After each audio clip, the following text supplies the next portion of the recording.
Assalamualaikum warahmatullahi wabarakatuh. Kembali lagi pada pelajaran tematik. Hari ini kita akan belajar tentang tema 4C, subtema 3, pembelajaran 4, 5, dan juga 6. Sebelum memulai pelajaran, berdoa terlebih dahulu.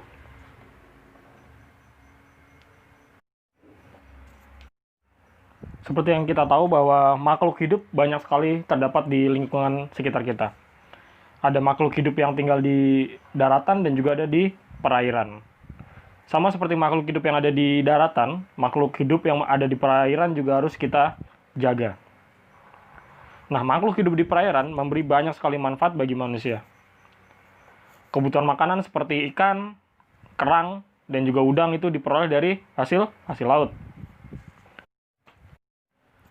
Kita memiliki hak atas seluruh kekayaan alam di bumi, baik yang ada di daratan maupun di lautan. Hak kita sebagai manusia memanfaatkan dan mengelolanya. Oleh karena itu, kita harus mengambil makhluk hidup dengan cara yang baik-baik dan juga bijaksana.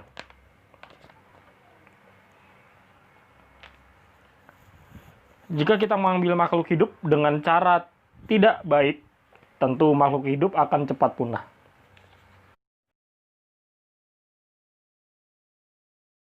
Dan juga kita sebagai warga negara memiliki kewajiban untuk menjaga dan juga mencintai lingkungan. Apa saja sih contoh dari perbuatan mencintai lingkungan? Yang pertama, contohnya adalah membuang sampah pada tempatnya. Yang kedua, dengan cara menghemat air. Dan yang ketiga, dengan cara menanam dan merawat tanaman. Nah, itu dia. Setelah kita melakukan perbuatan mencintai lingkungan, pasti kita akan mendapatkan manfaatnya, kan? Nah, manfaatnya antara lain yang pertama adalah terhindar dari penyakit.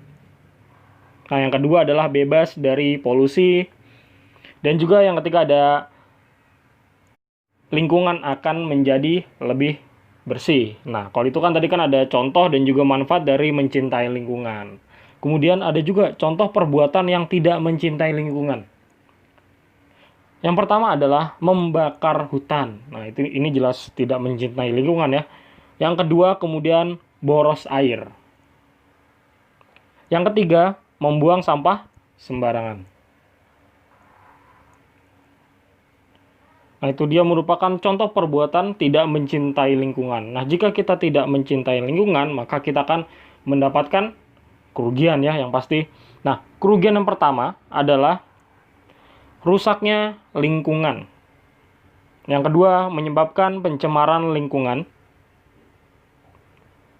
Yang ketiga, terjadi bencana alam. Nah, itu dia merupakan kerugian jika tidak mencintai lingkungan. Tadi salah satunya ada terjadi bencana alam. Nah, ini adalah berikut beberapa bencana alam yang dapat ditimbulkan akibat kita tidak mencintai lingkungan. Ya, yang pertama itu ada abrasi. Ya, jadi abrasi adalah proses pengikisan pantai oleh tenaga gelombang laut dan arus laut yang bersifat merusak. Abrasi dapat disebabkan antara lain hilangnya hutan bakau di daerah pantai. Kok bisa sih hilangnya hutan bakau di daerah pantai menyebabkan abrasi? Tentu bisa, karena akar bakau dapat mencegah abrasi pantai karena sangat kuat sehingga mampu menahan ombak. Abrasi dapat membuat wilayah daratan semakin berkurang. Bahkan, jika abrasi terjadi pada pulau kecil, maka pulau itu dapat tenggelam. Dan yang kedua adalah banjir. Banjir terjadi karena hujan deras dalam waktu yang lama atau air pasang yang tinggi. Salah satu penyebab banjir adalah penebangan hutan. Bila hutan ditebang, tidak ada akar-akar pohon yang mengikat air. Banjir dapat mengganggu aktivitas manusia. Bahkan, banjir yang besar atau banjir bandang dapat menimbulkan korban jiwa. Yang ketiga adalah tanah longsor. Tanah longsor adalah peristiwa longsornya tanah dan batuan ke bawah bukit. Peristiwa ini dapat diakibatkan oleh hujan. Seperti halnya banjir, tanah longsor juga disebabkan karena semakin berkurangnya hutan. Yang keempat adalah kekeringan. Pohon sangat berperan dalam menjaga siklus air. Ketika pohon-pohon ditebang, tidak ada lagi yang menyerap air sehingga terjadi penurunan jumlah air. Nah, berkurangnya pohon juga menyebabkan berkurangnya jumlah air tanah yang dapat diikat oleh akar pohon, sehingga timbul kekeringan. Nah, akibat dari kekeringan, manusia semakin sulit mendapatkan air bersih dan tanaman banyak yang mati. Itu dia merupakan contoh dari bencana alam yang terjadi jika kita tidak mencintai alam. Berbicara tentang alam, Indonesia dianugerahi dengan alam yang indah dan sangat kaya. Air, tanah, tumbuhan, hewan, dan berbagai macam bahan tambang merupakan sumber daya alam yang sangat bernilai. Oleh karena itu, kita harus bersyukur atas karunia Tuhan dengan banyaknya sumber daya alam yang kita miliki. Sering sekali pemanfaatan sumber daya alam dilakukan tanpa upaya pelestariannya. Misalnya melakukan penebangan hutan secara liar, dan juga menangkap ikan menggunakan bom atau racun. Hal tersebut tentu saja akan membuat sumber daya alam cepat habis dan tidak dapat dinikmati oleh generasi yang akan datang.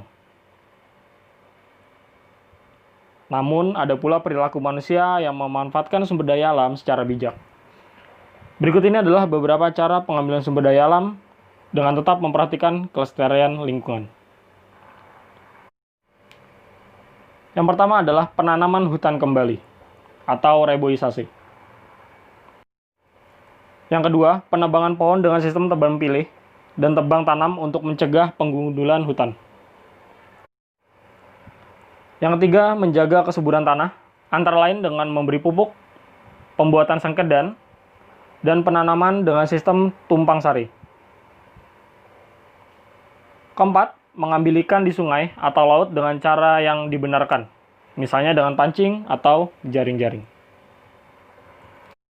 Itu dia merupakan materi tematik kita pada hari ini. Alhamdulillahirrabbilalamin. Wassalamualaikum warahmatullahi wabarakatuh.